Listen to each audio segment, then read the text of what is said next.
दिल्ली में क्या होने जा रहा है, इस समय का सबसे बड़ा सवाल। केजरीवाल का सूरज आसमान में टिका हुआ है या डूब चुका है? भाजपा की आक्रामकता, आम आदमी पार्टी का जलवा दिल्ली वालों के दिमाग से कुछ हद तक पहुंचने में कामयाब हो पाई है या फिर उसे कुछ सीटों के सिक्कों पर खुश होना पड़ेगा? और इन दोनों के बीच कांग्रेस फैक्टर का क्या होगा? राहुल गांधी मुसलमानों, दलितों और पिछड़ों को अपनी तरफ मोड़ने में कितने कामयाब हो सके?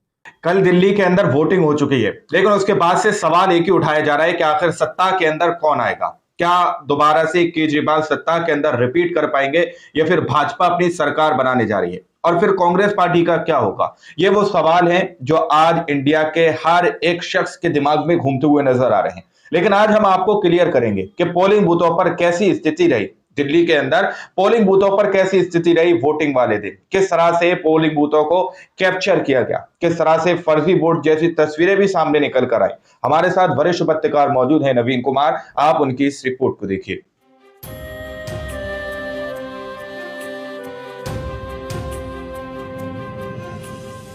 नमस्कार, आदाब, सत श्री अकाल, जय भीम, जोहार। मेरा नाम है नवीन कुमार। दिल्ली में क्या होने जा रहा है, इस समय का सबसे बड़ा सवाल। केजरीवाल का सूरज आसमान में टिका हुआ है या डूब चुका है? भाजपा की आक्रामकता, आम आदमी पार्टी का जलवा दिल्ली वालों के दिमाग से कुछ हद तक पहुंचने में कामयाब हो पाई है या फिर उसे कुछ सीटों के सिक्कों पर खुश होना पड़ेगा? और इन दोनों के बीच कांग्रेस फैक्टर का क्या होगा? राहुल गांधी मुसलमानों, दलितों और पिछड़ों को अपनी तरफ मोड़ने में कितने कामयाब हो सके? और इससे भी आगे, असदुद्दीन ओवैसी की पार्टी अपने लिए कोई जगह बना पाएगी या उसकी छवि भारतीय जनता पार्टी की टीम बी के तौर पर ही और मजबूत होगी? ये सारे सवाल अब आसमान में हैं, जिनके जवाब के इंतजार में सबकी सांसें रुकी हुई हैं, क्योंकि नतीजों के लिए अब पूरे 2 दिन का इंतजार करना होगा। तो चलिए सिलसिलेवार तरीके से पूरे 2 दिन का कोशिश करते हैं और इसकी शुरुआत करते हैं चुनाव आयोग की विश्वसनीयता से। और विश्वसनीयता का मतलब केवल ईवीएम नहीं है, पूरे चुनावी ढांचे से है, जो लोकतंत्र की जान होता है। इस विश्वसनीयता को किस किस ने झटका दिया है, यह सवाल ही अब फिजूल हो चुका है। नरेंद्र मोदी जिस समय काले कुर्ते में योगी आदित्यनाथ के पीछे धकियाए हुए प्रयाग में संगम की तरफ बढ़ रहे थे, वो जान रहे थे कि सारे टीवी कैमरे उनकी तरफ हैं और इसे एक चुनावी स्नान में कैसे बदलना है उन्हें पता था। उन्होंने बदला भी। हर चुनाव से पहले धर्म के राजनीतिक इस्तेमाल का यह फूहड़पन नरेंद्र मोदी के राजनीतिक संस्कार का अनिवार्य हिस्सा बन चुका है। चाहे केदारनाथ की गुफा में जाकर बैठ जाना हो या कन्याकुमारी को देश की जनता के लिए पूर्ण तरीके से बंद करवा देना या फिर पशुपतिनाथ मंदिर पहुंच जाना। जब से मोदी केंद्र की राजनीति कर रहे हैं, वो 12 बार वोटिंग के दिन किसी न किसी तीर्थ स्थल पर पहुंच गए। तमाम शिकायतें हुई, बताइए, लेकिन चुनाव आयोग ने भाजपा की शान में इन शिकायतों को पतंग बनाकर उड़ा दिया। देखिए, दिल्ली में वोटिंग से ऐन पहले वाली रात 2 वीडियो वायरल हुए। एक वीडियो में एक गरीब मजदूर पुलिस को बता रहा है कि कैसे कुछ लोग आए और अंगुलियों पर स्याही लगाकर चले गए ताकि वो वोट न कर सके। इसका पहचान पत्र रहेगा, बताइए, पहचान पत्र की फोटो खींचिए। हाँ।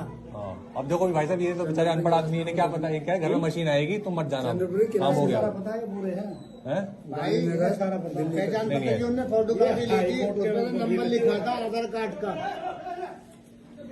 किसने लगा दी शाही? बता ना तू, किसने लगी शाही? कानून नहीं डालता और वो लौंडा था। अरे नहीं, ये झुग्गी में रहता है पीछे। मेरा घर नहीं है पीछे, यहाँ लोहे का जीना है, उसके बराबर में परचूनी की दुकान है, उसके बराबर में रहता है वो। पहचान पत्र मांगा था, हैरानी की बात यह है कि पुलिस ऐसा करने वालों का पता लगाने और उन्हें पकड़ने की बजाय शिकायतकर्ताओं को ही उठाकर थाने ले जाती है और लगभग 1 घंटे के बाद उसी शिकायतकर्ता का एक वीडियो जारी किया जाता है कि मैं तो दारू पीकर नशे में बकवास कर रहा था, मेरी बात को बिल्कुल सच मत मानिए। क्या नाम है तुम्हारा? बताइए, सोचिए। पिता का नाम? कहाँ रहते हो? तुमने 100 नंबर पे कॉल क्यों किया आज? जी मैंने नहीं करी कॉल भी। तो किसने की कॉल? ये आस पड़ोस वालों ने किसी ने करी होगी, क्या नाम है, हम जो है यार दोस्त बात कर रहे थे तो किसी ने सुन लिया होगा, तो उन्होंने जो है क्या नाम है फोन कर दिया, क्या कर दिया मुझे कुछ नहीं मालूम जी इस बारे में। तो स्याही वाली बात कहाँ से आई? ये स्याही वाली बात जो है खाली पीली इन्होंने अपने उससे ही करी है, क्योंकि जो है पार्टी वार्टी के जो काम कर रहे हैं इनको ही मालूम होगा जी। क्या तुमने कहीं मैं तो खैर मैंने पी रखी थी सर, समझे। हमारे यार दोस्त जो है ना आपस में बात कर रहे थे। किस समय पी थी तुमने आज? मैंने करीब 6:30 बजे करीब। हाथ दिखाओ, शाही। मेरा आप पे कोई CI PI नहीं है। ये तो खाली पीली के अंदर जो है ना ये झूठा इल्जाम लगा रहे हैं, मत खाली में कुछ नहीं है मेरे हाथ पे। एक और वीडियो वायरल हुआ, गाड़ी में भरकर साड़ी बांटने के लिए ले जाते हैं। इसको भी चुनाव आयोग की टीम या दिल्ली पुलिस ने नहीं पकड़ा, आम आदमी पार्टी के कार्यकर्ताओं ने पकड़ा। लेकिन जो मजाक की बात है वो ये, बताइए, दिल्ली पुलिस आम आदमी पार्टी के कार्यकर्ता पकड़ रहे हैं या गाड़ी वाले को हिरासत में लेने से भाग खड़ी हुई। क्या हो गया? कहाँ चल रहे? नहीं कहाँ चल रहे? नहीं एविडेंस हैम्पर करोगे आप? एविडेंस हैम्पर करोगे? नहीं एविडेंस हैम्पर करोगे। पैसे बट रहे हैं, पैसे बट रहे हैं। चलो नहीं। अब आइए मूल सवाल पर। दिल्ली वालों ने किस पार्टी पर दिल लुटाया है, आम आदमी पार्टी पर या बीजेपी पर? तो देखिए, इस सवाल के किसी सीधे जवाब की तलाश में जब मैं दिल्ली की अलग अलग विधानसभाओं के पोलिंग बूथ्स पर भटक रहा था, लोगों से बात कर रहा था, मिजाज को समझने की कोशिश कर रहा, तो ऐसा लग रहा था कि लोग वोटिंग को लेकर बेहद उदासीन हैं, कुछ बोल नहीं रहे। पिछले लगभग 20 वर्षों में दिल्ली में इतना उदास चुनाव मैंने कभी नहीं देखा। ऐसा लग रहा था जैसे इस बात से किसी को फर्क नहीं पड़ता कि कौन जीतेगा या कौन हारेगा। लेकिन उनके मन में एक सवाल जरूर था, उस सवाल पर आगे चर्चा करेंगे। बूथ पर बैठे अलग अलग दलों के कार्यकर्ताओं से जब बात करने की कोशिश की तो किसी ने दावा नहीं किया कि हमारी पार्टी साफ तौर पर जीत रही है। जो जवाब था उसमें एक किस्म का उहापोह था। देखिए क्या होता है, दक्षिणी दिल्ली के एक बूथ पर जब वोट डालने के लिए मतदान केंद्र के बाहर मैंने पर्ची मांगी तो हल्की जुबान में पूछा कि आप लोग किसके साथ हैं, तो जवाब आया जनता के साथ। कुछ देर के बाद मैंने जनता दूसरी के पार्टी साथ के टेबल पर जाकर फिर से पर्ची मांगी और यही सवाल पूछा, तो पलट कर जवाब आया, बस अपना वोट खराब मत कीजिएगा। राजनीति की भाषा में इस बेचारगी का मतलब क्या होता है, इसे हम भी समझते हैं और आप भी समझते होंगे। सुबह के 11:30 बजे तक पोलिंग बूथ पर कोई खास गहमा गहमी नहीं थी, जबकि दिल्ली में सर्दी बहुत कम हो चुकी है और उस समय तक चटक धूप निकल चुकी थी। एक और बात, चुनाव आयोग ने एक काम अच्छा किया है, उसने जानबूझकर मतदान की तारीख बुधवार रखी, जिससे आगे पीछे शनिवार इतवार की छुट्टी मिलाकर लोग घूमने न निकल जाए। हफ्ते के बीच का दिन होने की वजह से सारे कामकाजी लोग अपने अपने घरों में ही थे। मतलब लोगों की आमद पोलिंग बूथ्स पर बढ़नी चाहिए थी, लेकिन ऐसा दिखाई नहीं दे रहा था। दोपहर के 2 बजे तक बताइए, दिखाई नहीं दिया 27 इतना। मतदान केंद्रों पर गया, लेकिन हर जगह कमोबेश ऐसी ही हालत थी। तो अब जो सवाल है वो ये कि मतदाताओं में छाई ऐसी निराशा किसके लिए बेहतर होती है। राजनीतिक विश्लेषक बताते हैं कि आमतौर पर ऐसा वोटिंग पैटर्न सत्ताधारी पार्टी के लिए अच्छा नहीं माना जाता, लेकिन दिल्ली का हिसाब किताब जरा अलहदा है। यहां यह सवाल ज्यादा महत्वपूर्ण है कि किसका वोटर वोट देने के लिए निकला और किसका नहीं निकला। तो साफ नजर आ रहा था कि निम्न वर्ग, निम्न मध्य वर्ग और मध्य वर्ग के लोग वोट दे रहे हैं। इसमें महिलाओं की तादाद भी बहुत ज्यादा थी और यह असर महिला सम्मान योजना का हो सकता है। लेकिन किसकी योजना पर ज्यादा भरोसा किया है महिलाओं ने, केजरीवाल की 2100 रुपए वाली योजना पर या बीजेपी की 2500 रुपए वाली योजना पर? झुग्गी झोपड़ी में रहने वालों तक पहुंचने की बीजेपी ने बहुत कोशिश की, लेकिन आखिरी दिन बहुत कोशिश की, एड़ी छोटी का जोर लगा दिया। भाजपा सत्ता में आई तो जन कल्याणकारी सारी योजनाओं पर ताला लगा देगी, लोगों के नाम काट देगी। गौर कीजिए, वोटिंग से एक दिन पहले दिल्ली के पूर्व मुख्यमंत्री और भाजपा को दिल्ली में स्थापित करने वाले मरहूम मदन लाल खुराना के बेटे हरीश खुराना का एक वीडियो कथित तौर पर वायरल हो जाता है कि चुनाव बर्बाद हो चुका है, हमारा जीत की कोई संभावना नहीं है।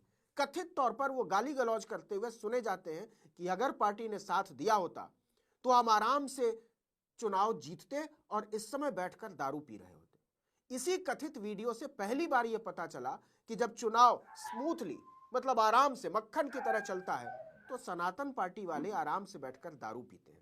हमें तो लगता था कि सत्यनारायण की कथा सुनते होंगे और पंचामृत पीते होंगे। अमृत पीते होंगे। कोई साथी नहीं है तो कोलैबोरेशन करूंगा, गाड़ी रिजर्व करूंगा। यहाँ ट्रैफिक इशू आ रहा है तो जितने मार रहा हूँ काटा। अगर हम स्मूथली जीत रहे होते और स्मूथली हमारे सब कुछ बहुत अच्छे काम कर रहे होते, हम यहाँ बैठे भी ना होते, हम अपना काम कर रहे होते, मजे से हम दारू पी रहे होते। हम यहाँ साफ कर देना चाहते हैं कि आर्टिकल 19 इंडिया इस वीडियो की सत्यता या प्रामाणिकता की कोई पुष्टि नहीं करता। तो दिल्ली में आ कौन रहा है? जिस सवाल से बात हमने शुरू की थी, बीजेपी या आम आदमी पार्टी, कांग्रेस का क्या होगा? तो सुनिए, आम आदमी पार्टी दोनों ही प्रमुख पार्टियों के मुकाबले अच्छा प्रदर्शन करती हुई नजर आई और अगर सीटों के हिसाब से बात करें तो 33 से 39 सीटों पर आम आदमी पार्टी साफ तौर पर बढ़त बनाती हुई दिखी। वहीं बीजेपी अधिकतम 22-23 सीटों पर बढ़त बनाती हुई नजर आई।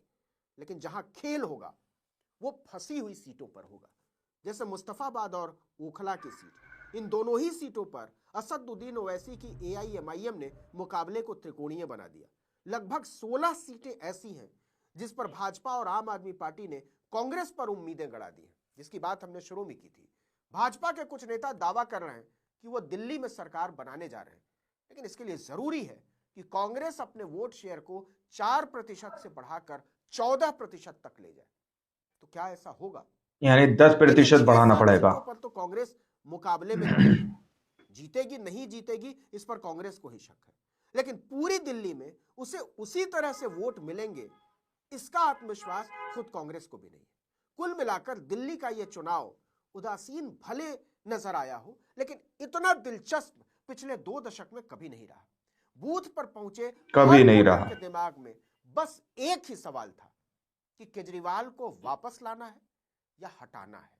इस वीडियो में इतना ही, लेकिन अगर आपने आर्टिकल 19 इंडिया को अब तक सब्सक्राइब नहीं किया है तो फौरन कर लीजिए, बेल आइकॉन दबाइए, घंटी जैसी आकृति लाइक कीजिए और कमेंट करके बताइए हमारा वीडियो आपको कैसा लगा।